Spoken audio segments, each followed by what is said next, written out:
머리카락 같은 사소한 일까지라도 아버지 아심받은 가운데 두시고 우리가 어디로 발걸음을 인도하든 여호수아에게 함께 하시며 강하고 담대하라 네가 어디로 가든지 내가 너와 함께 하시리라 하시던 그 약속으로 오늘날 우리와 함께 하시는 아버지의 신실하심에 감사를 드립니다.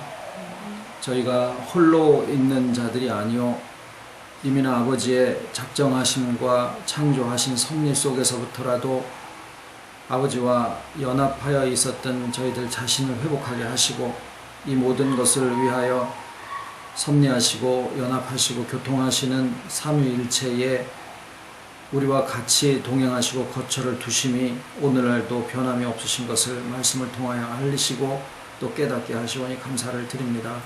이 시간에 또 말씀으로 새롭게 하여 주시옵기를 간절히 소원을 드리오며 지혜의 영을 더하시사 깨달음이 풍족한 귀한 시간 되게 하여 주시옵기를 예수님의 이름으로 기도드립니다. 아멘. 말씀은 요한복음 11장 39절로 44절입니다. 요한복음 11장 39절 예수께서 가라사대 돌을 옮겨 놓으라 하시니 그 죽은 자의 누이 마르다가 가로되 주여 죽은 지가 나흘이 되었음에 벌써 냄새가 나나이다. 예수께서 가라사대 내 말이 내가 믿으면 하나님의 영광을 보리라 하지 아니하였느냐 하신대 돌을 옮겨 놓으니 예수께서 눈을 들어 우러러 보시고 가라사대 아버지여 내 말을 들으신 것을 감사하나이다. 항상 내 말을 들으시는 줄을 내가 알았나이다. 그러나 이 말씀하옵는 것은 둘러선 무리를 위함이니 곧 아버지께서 나를 보내신 것을 저희로 믿게 하려 함이니이다. 이 말씀을 하시고 큰 소리로 나사로야 나오라 부르시니 죽은 자가 수족을 배로 동인 채로 나오는데 그 얼굴은 수건에 쌓였더라. 예수께서 가라사대 풀어놓아 다니게 하라 하시니라. 오늘 말씀에는 부활을 말씀을 하고 계십니다.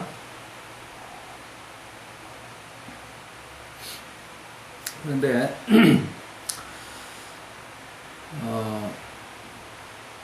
부활했다라고 하는데 나사로가 부활했다라는 그 사건을 얘기하시는 게 아니라 왜 예수님이 이틀을 더 유하시던 곳에 계시고 아주 느지막하게 늑장을 부리시듯이 그렇게 하셔서 정작 마리아 마르다의 집에 도착하셨을 때는 죽은 지 나흘이나 되어서 썩어서 냄새가 나는 그 지경에 이르실 것을 뻔히 아시고도 그렇게 가셨으며 그 다음에 마르다가 맞으러 나와가지고 예수님하고의 대화 가운데 이 부활에 대한 언급이 서로 이 관점이 서로 다르다라고 하는 것을 부각시켜서 나사로가 살아나는 그 상황을 예수님이 이미 아시면서도 뭔가를 그들에게서부터 유도해 내려고 하는 그런 상황을 만드셨다라고 하는 거예요.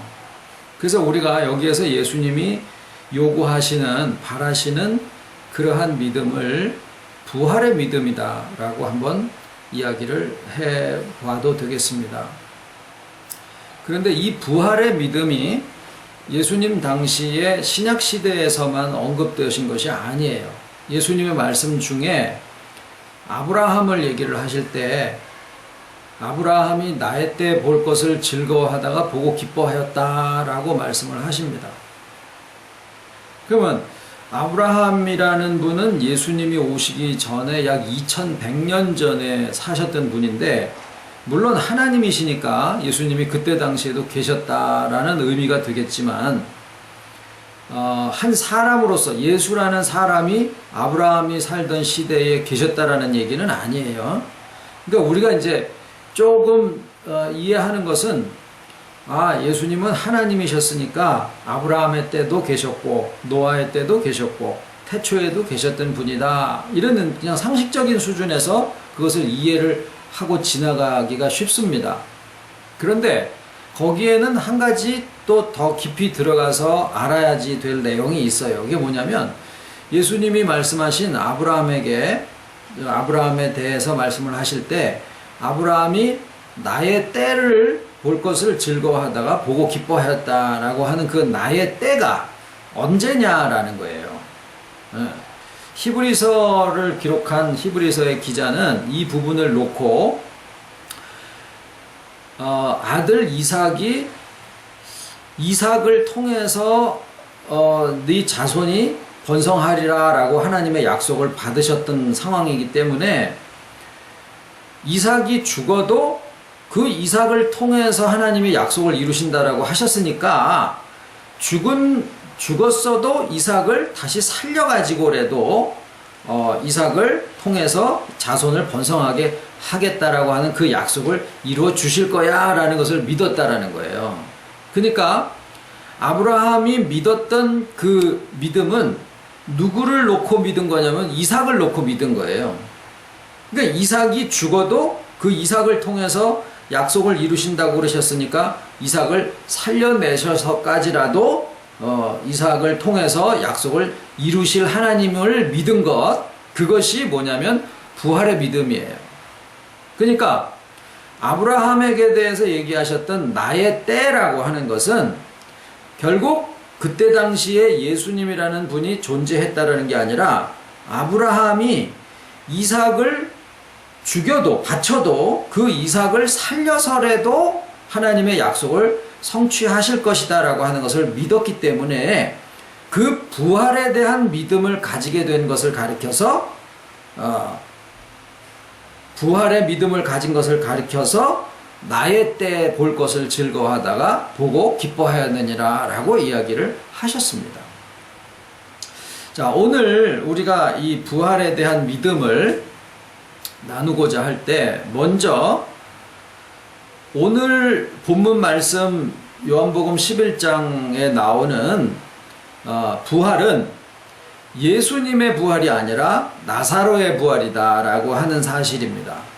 우리가 부활은 다 예수님의 부활로만 생각을 하는 경향들이 있는데 오늘 본문 말씀에 얘기하신 나사로의 부활이 나사로 1개인의 2000년 전에 있었던 나사로 1개인의 부활이라고 하면 그 주변 상황을 우리의 상황하고 연관지어서 생각할 수 있도록 그렇게 자세하게 상황을 설정을 해놓지 않으셔도 나사로가 부활했어. 예수님의 능력으로 부활했어.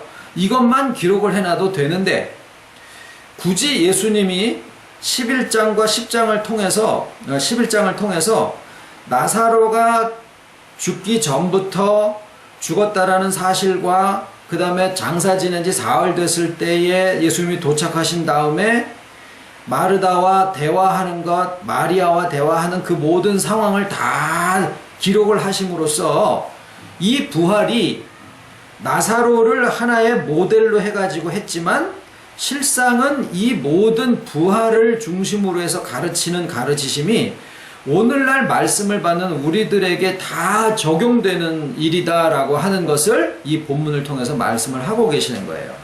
그러니까 이 부활이 나사로의 부활만도 아니고 예수님의 부활만도 아니고 누구의 부활이냐? 오늘날 우리들에게 주시는 부활이다라고 하는 사실을 먼저 얘기를 드립니다. 그리고 두 번째로 이 부활이 마르다와의 대화를 통해서 보면 마지막 날 부활 때 그때 나사로가 다시 내 오라비가 다시 살 줄을 내가 알겠습니다 라고 얘기를 했더니 예수님은 그게 아니야. 그러니까 그게 틀렸다가 아니라 지금 얘기하는 포인트가 그게 아니야. 뭐냐면은 이제 나는 부활이요 생명이니 무릇 살아서 나를 믿는 자는 죽어도 살겠고 살아서 나를 믿는 자는 영원히 죽지 아니하리라 이 말씀을 하시는데 결국엔 무슨 얘기냐면 이 부활이 마지막 날의 부활이 아니라 지금 현재의 부활이다 라는 얘기를 하고 계시는 거예요. 그러니까 첫 번째로는 우리 모든 사람들의 부활이다. 그 다음에 두 번째는 현재다. 장래 얘기가 아니라 현재다. 그 얘기를 하고 계시는 거예요. 그러면은 이제 세 번째 오늘 가르침 중에 무엇이 있냐면 우리가 이제까지의 가지고 있는 생각은 부활의 믿음이라고 하는 것은 우리가 믿음 생활을 해나가는 과정에서 굉장히 높은 수준이다. 또는 마지막 단계다. 마지막 단계다. 이렇게 생각을 하고 있습니다. 부활의 믿음은 굉장히 고차원적이고 마지막 단계에 해당하는 믿음이다라고 생각을 하고 있는 것이 지금까지 우리가 가지고 있는 생각이고 또 그렇게 가르침을 받았었어요. 그런데 그렇게 하려면 부활이 되기 위해서는 반드시 뭐가 있어야 되느냐? 죽음이 있어야 돼요. 죽음이 없는 부활은 없습니다. 그래서 부활에 이르기 위해서는 십자가의 도라고 하는 죽음의 과정을 통과해야 된다라고 하는 가르침이 자연스럽게 따라오는 거예요. 그래서 우리가 부활의 믿음에 도달하기 위해서는 무엇이 됐든 혈기가 됐든 욕심이 됐든 자존심이 됐든 그것이 주와 함께 십자가에 못 박혀져야 그제서야 비로소 죽음을 통과하고 그 다음에 부활의 믿음에 내가 도달하겠구나라는 그러한 생각을 우리가 자연스럽게 가지게 돼 있어요. 그런데 그렇게 하다 보니까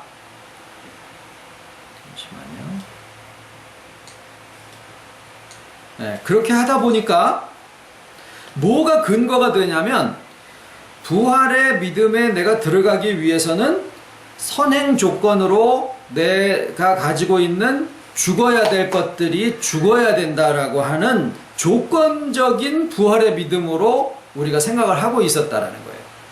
그 중에 대표적인 것이 혈기라든가 욕심이라든가 자존심이라든가 이런 것들이었었습니다.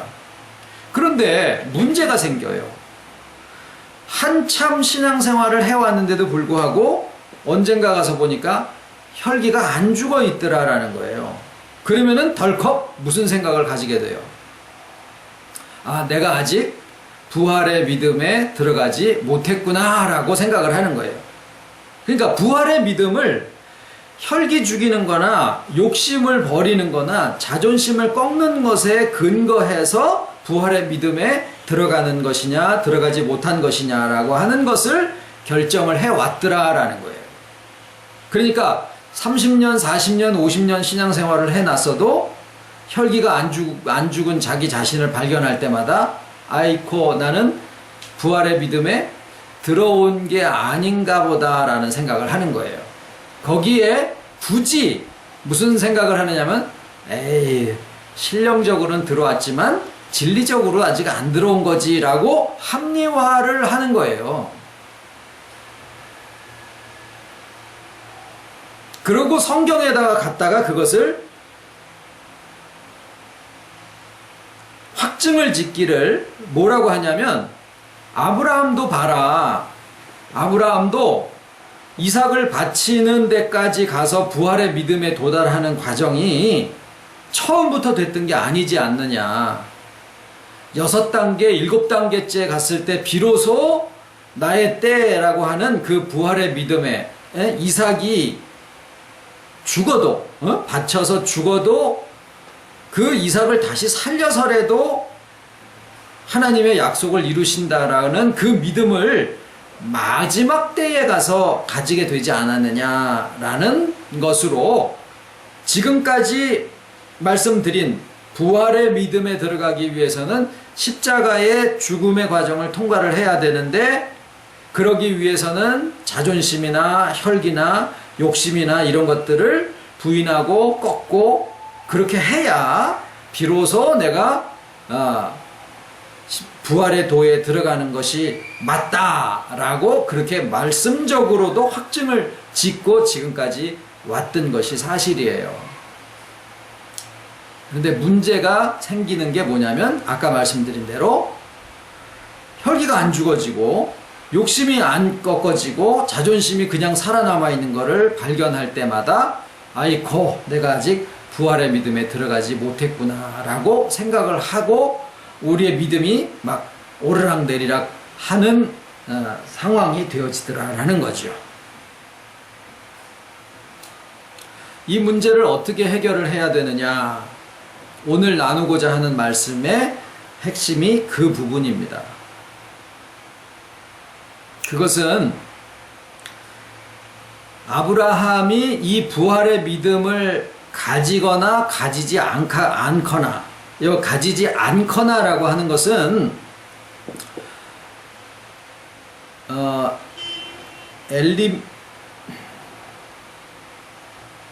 첫 번째 아들이 엘리멜렉인가? 하여튼 그 입양한 아들이 있어요.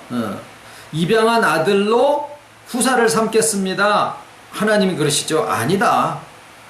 그랬더니 그 다음에는 사라의 제안을 받아들여서 여종 하갈을 첩으로 취해서 거기서 자식을 낳지요. 그 자식이 이스마엘이잖아요. 그 이유가 뭐였냐면은 어쨌거나 자기 자식이 하나는 있어야 자손이 하늘의 별수처럼 바다의 모래수처럼이라든지 하여튼 조약돌만큼이라든지 나올 거 아니겠습니까? 그런데 하나도 없으니까 내 씨면은 되지 않느냐? 사라의 몸에서 나오지 않더라도 내 씨면 되지 않느냐? 그거를 사라가 제안을 해서 아브라함이 먼저 얘기를 하려니까 좀 미안했는지 사라가 얘기를 한 거예요. 사라도 열심으로 한 거예요. 하나님에 대한 약속을 누가? 하나님이 이루어 주실 건데 자기가 그것을 이루어 드려야지 되는 줄로 생각을 하니까 사라의 열심이 아브라함이 말 못하고 있는데 사라가 먼저 제안을 해가지고 내 여종 하갈을 취해서 그를 통해서 당신 씨가 나면 되지 않소. 그렇게 해가지고 이스마엘을 낳는데 하나님의 뜻하고는 달랐던 거예요. 그래서 정확하게 얘기를 해주시죠. 명년 이맘때 네 아내 사라의 몸에서 자식이 나을 텐데 그 자식을 통해서 내가 내 뜻을 이루겠다. 그때 사라의 나이가 89세였었던 거예요. 그래가지고 그 다음에 90세가 됐을 때 이제 할머니가 다 돼가지고 아이를 낳을 수 없는 상황이 됐는데 거기서 아이가 난 거잖아요. 자, 그러면은 아브라함은 사라의 몸에서 자식이 낳는다라는 것도 못 믿었고, 그 다음에 자식을 바치라고 했을 때 모리아산까지 가는 사흘 길 동안을 그냥 속으로 별 생각을 다 하면서 갔을 거라는 거는 얼마든지 짐작을 할 수 있는데, 그 동안에는 입양을 할 때나 후처를 취해가지고 이스마엘을 낳을 때나 또 이삭을 낳아서 그걸 바치려고 할 때나 아브라함이 그것을 믿어드리느냐 못 믿어드리느냐 하는 것이 있었을 뿐이지, 하나님은 처음부터 이삭을 주시려고 했을 때 양자도 아니야, 하갈도 아니야, 이스마엘도 아니야. 다 상관없어요. 아브라함이 믿거나 믿지 않거나 상관없고, 하나님의 뜻은 처음부터 이삭이 어떻게 되더라도 그 이삭을 통해서 내가 내 뜻을 이루겠다라고 하는 것은 하나님은 처음부터 끝까지 그 뜻을 가지고 계셨는데, 단지 아브라함이 그것을 몰랐을 뿐이에요. 그러니까 아브라함이 부활의 믿음을 가지게 된 것은, 즉 나의 때, 예수님이 이야기하신 나의 때를 볼 것을 즐거워하다가 보고 기뻐하였느니라, 그 나의 때라고 하는 것은 아브라함이 몰랐을 뿐이지 이미 하나님의 뜻은 처음부터 거기에 있었다라는 거예요. 자, 이제 오늘 본문으로 돌아옵니다. 마르다하고 예수님의 말씀 중에, 대화 중에, 야, 네 오레비가 살리라. 아유, 마지막 날 부활 때는 다시 살 줄을 내가 믿나이다. 예수님이 마르다한테도 그렇고 뭐라고 그러느냐면, 아이고 주께서 여기 계셨다면은 내 오라비가 죽지 아니하였으리이다. 그 말 속에는요, 아우 주님을, 내가 과거에 이랬던 주님을 내가 믿었습니다 라는 자기 믿음을 얘기한 게 아니라 원망이 들어간 거예요. 아니 전령을 보내서 죽기 이틀 전에 이미 전가를 보냈으면은 득달같이 오셔가지고 다른 사람한테 하듯이 손을 얹든지 뭐 이렇게 입을 맞추든지 그래가지고 내 사랑하는 나사로야 벌떡 일어나거라 이래 해주셨으면은, 아니 오죽 좋았을 텐데 그걸 전령을 받고서도 늑장을 부르시더니 결국 내 오라비가 죽은 게 당신 때문 아니요, 이런 얘기가 그 안에 담겨져 있는 거예요. 그러니까 예수님이 뭐라고 그러시느냐면요, 그 마르다한테도 그렇고 모여있는 사람들한테도 그렇고 속에서 눈물을 흘리시고 통분히 여기시더라. 그게 뭐냐면은, 아유 저거 뒀다 봐도 믿음이 저 따위야. 이제 우리 식으로는 안 하셨겠지만은 만약에 우리가 예수님 심정이었었다면은 딱 그 소리야. 아유 뒀다 봐도 믿음도 곧다고밖에 안 되냐고 이제 이러셨을 거예요 아마. 통분히 여기셨더라라는 속에서 보면은. 그러니까 얼마나 사랑하시고 사랑하시는 마리아와 마르다, 나사로인데 그들도 저 따위니 참으로 믿음을 보기가 힘들도다. 예수님 말씀이 그거죠. 그런데 거기에서 마르다가 마지막 날 부활에는 내가 오라비가 다시 살 줄을 아나이다, 믿음의 고백 같아 보이죠. 비아냥도 섞여 있는 거예요. 그렇죠 뭐 마지막 날 부활 때는 다 살아난다면서요. 그러니까 예수님이 뭐냐면은, 나는 부활이요 생명이니 나를 믿는 자는 죽어도 살겠고 무릇 살아서 나를 믿는 자는 영원히 죽지 아니하리라. 이 말씀은 지금 현재다라는 얘기를 예수님은 처음부터 그 마음을 가지고 계셨던 거예요. 그래서 이틀을 거하시던 곳에 더 유하셨고 그들의 믿음이 아직 거기까지 오지 못했다라고 하는 것도 다 아신 바 되셨고, 그래서 이 모든 상황 속에서 이 둘러선 무리들에게 하나님의 영광을 좀 알게 해 주셔야 되겠다라는 마음에 더 유하시다가 죽은 지 나흘 돼서, 장사한 지 나흘 돼서 썩어서 냄새가 나가지고 돌로다가 아구를 꽉 막아서 더 이상은 거기에 접근도 못하게, 사람만 접근 못하는 게 아니라 아예 예수님의 복음조차도 거기에 다가가지 못하도록 아주 딱 막아버린 거예요. 누가 막았느냐? 우리 자신들이 다 막은 거예요. 뭘로 막으냐? 믿음으로 막은 거예요. 그게 무슨 소리요? 믿음으로 막는다라는 게 무슨 말이에요? 안 된다고 믿는 거예요. 안 된다고. 그게 되겠어? 그거는 한 5%라도 될까라는 생각이 들어갈 수도 있지만, 이건 아예 안 되는 거야 라고 아주 돌로 꽉 막아버린 거예요. 냄새 하나 바깥으로 나오지 못하도록 아주 그냥 떡칠을 해서 아주 막아놨을 거예요. 우리의 믿음이라고 하는 것이 주님의 능력을 믿어드리는 것만이 아니라 우리는 뭘 해도 자기가 믿는 대로 행합니다. 그러니까 믿음이 없는 사람은 세상에 없어요. 근데 뭘 믿느냐? 안 되는 거를 믿는 거예요. 왜 안 된다라고 생각을 할까요? 자기가 그렇게밖에 믿지 않는다라는 거예요. 부활 때 믿는 것은 아직 안 가봤으니까 그냥 그거는 나중에 돼도 안 돼도 지금 검증할 일이 없어요. 그러니까 그거는 믿는다라고 하죠. 그런데 현실 속에, 현재 속에 이것이 살아난다라고 하는 것은 믿지를 않는다라는 거죠.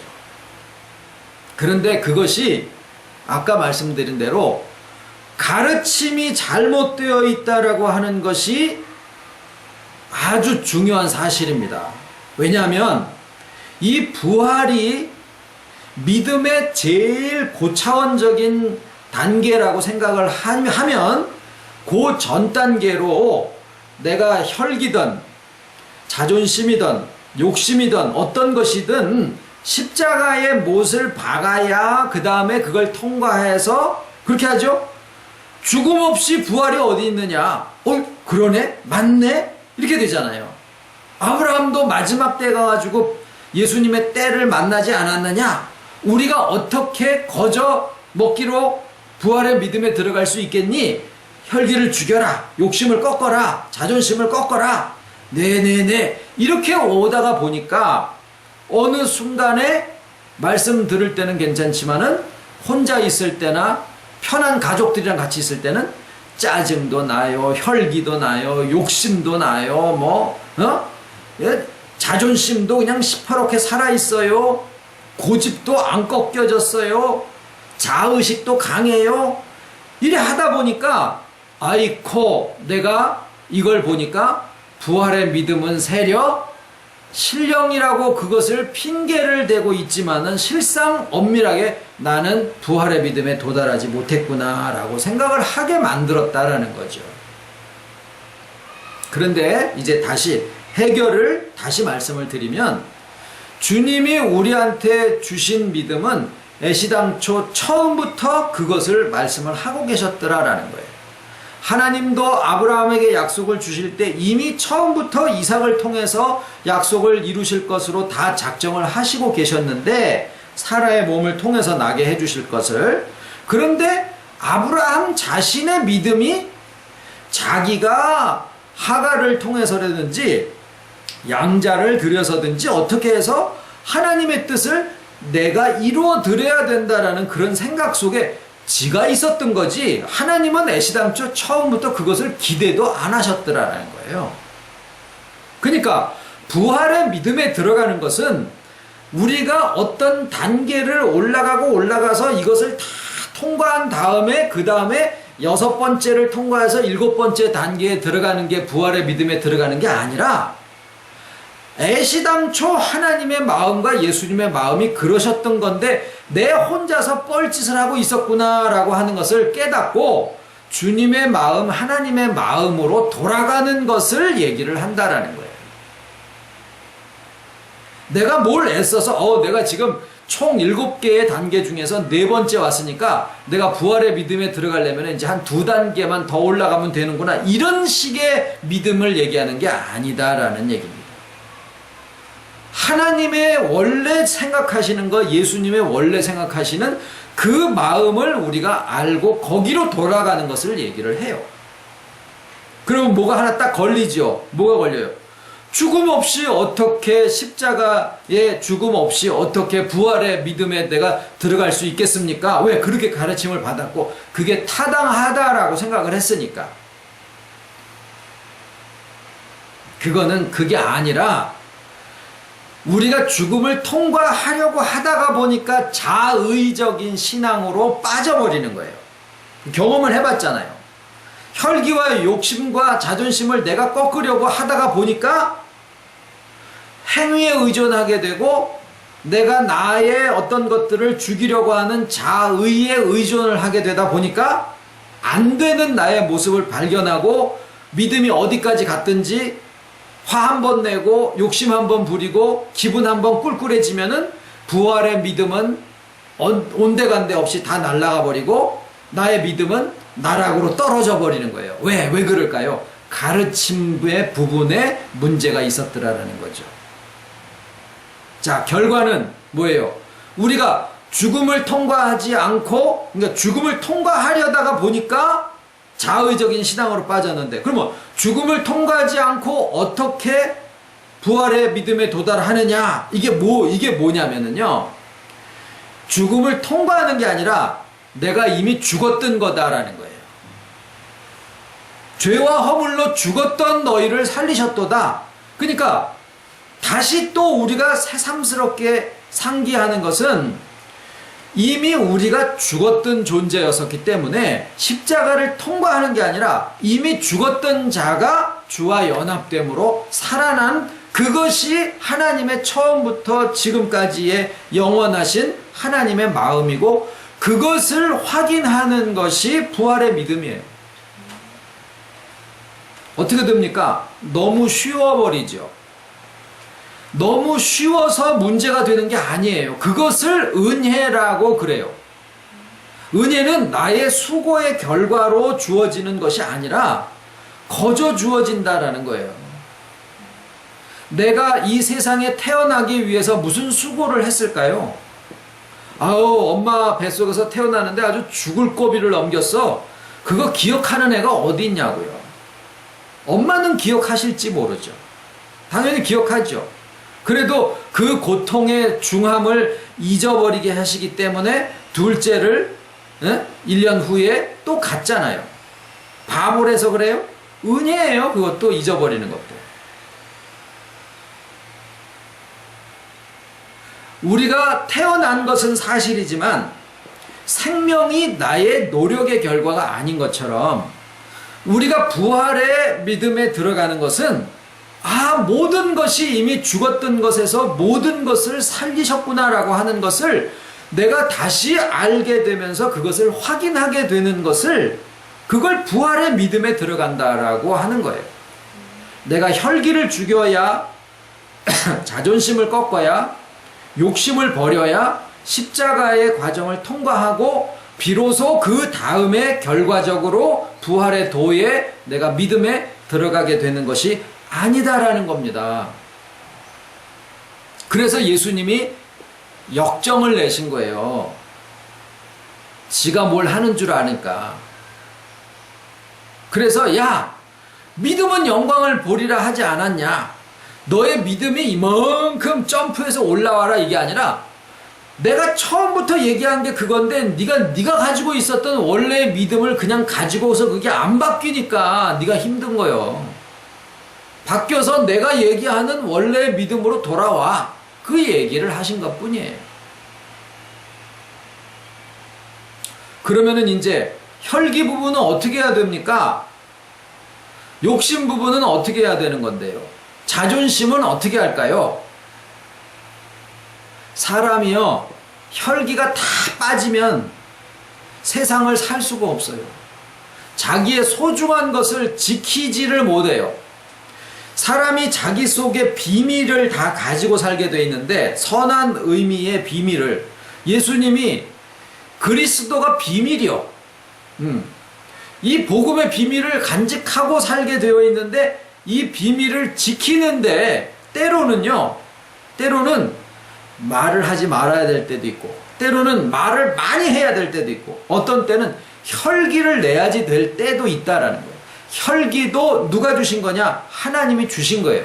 단지 그것이 적절할 때 쓰여야지 되는데 고추, 부추, 와사비 이런 것들이 양념으로 필요한데 이거 하나님이 만들어 놓으신 거야. 음식에 필요해서 다 넣어 먹으라고 한 거야. 그래가지고 밥도 치우고 국도 빼고 고기도 다 치고 한 그릇에는 와사비, 한 그릇에는 고추, 한 그릇에는 뭐 부추 이런 것만 해가지고 그것만 깃다 먹는 사람이 있습니까? 아니잖아요. 적당하게 다 들어갔을 때 제맛이 나는 거예요. 고기를 해가지고 간장은 있는데 와사비가 빠지면 뭐가 모질라. 마찬가지로 혈기를 항상 내면서 살게 하면은 못 살지요. 그러나 때때로 그것이 필요한 때가 있다라는 거예요. 우리가 욕심이라고 하는 것에 배고픈 것에 대한 욕심이 완전히 다 빠진 사람을 뭐라 그러냐면 거식증 환자라 그래요. 죽어요. 빼샥 마릅니다. 먹고자 하는 욕심이 있어야 내가 지금 배가 고프다 그래가지고 먹어요. 먹을 걸 찾아서 몸을 유지하게 되어 있는 거예요. 욕심이 문제가 아니라 지나친 게 문제입니다.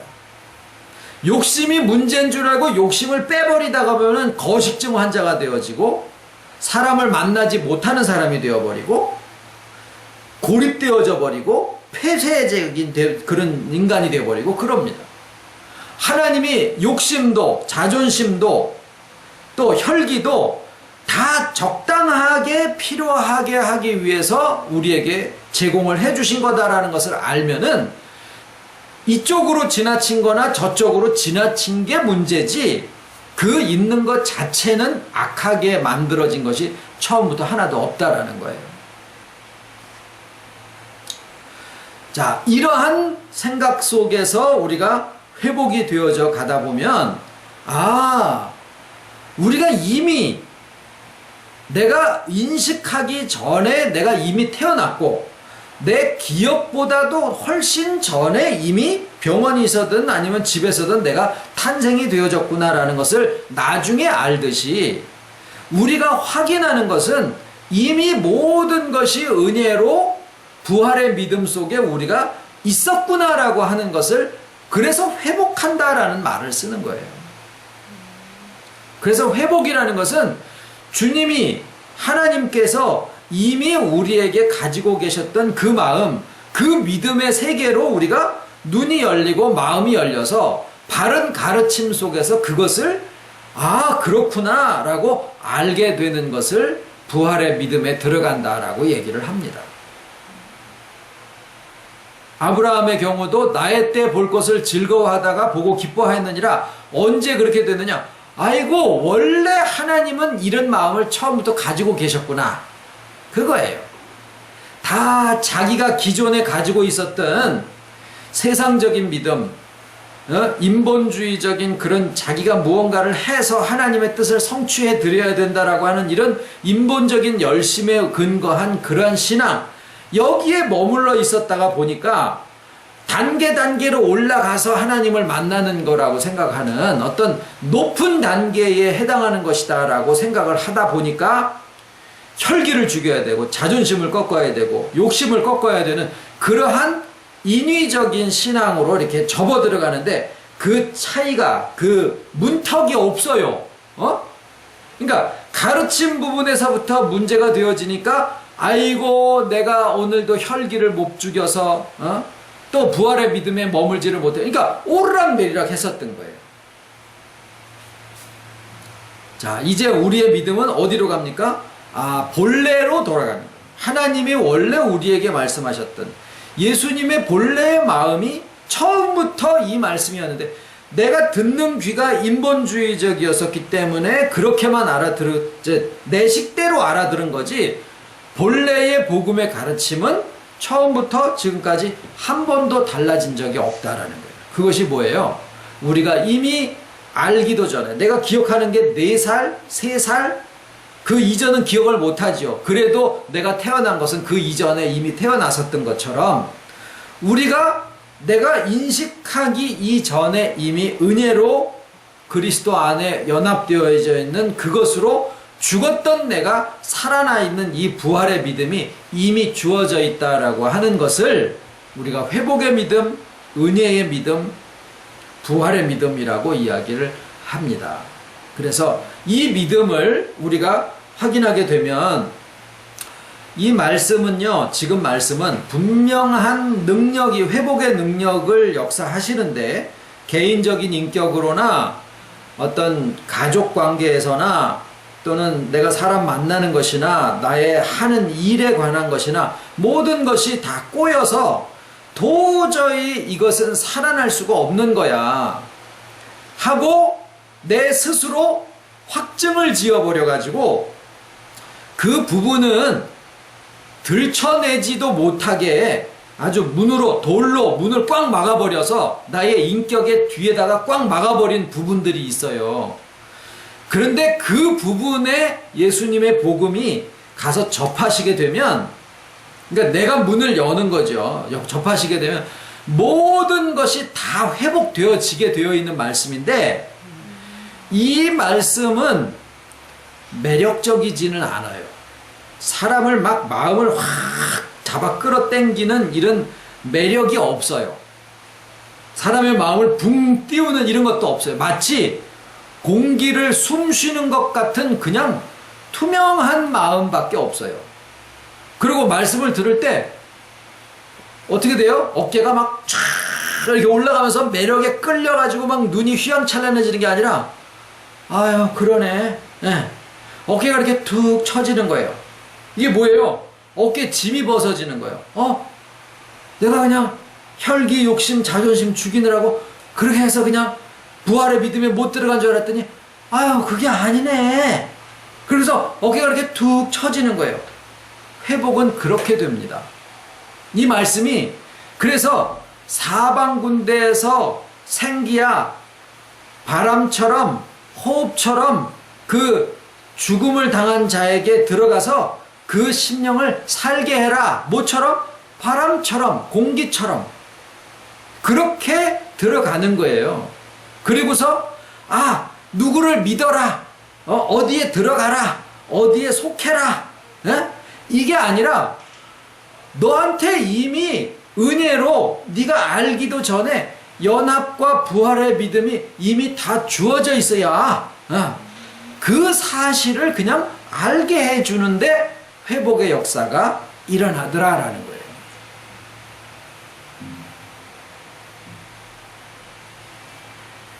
기도드리겠습니다. 고마우신 아버지,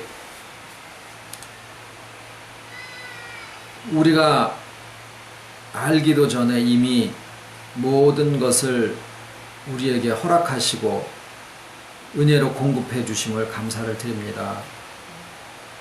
말씀을 우리가 들을 때 성령의 깨닫게 하심이 우리에게 이미 은혜가 주어져 있기에 그 가운데서 회복되어져 가고 그 가운데서 성장해 가고 그 가운데서 또한 영화롭게 되는 것을 알게 해주셔서 감사를 드립니다.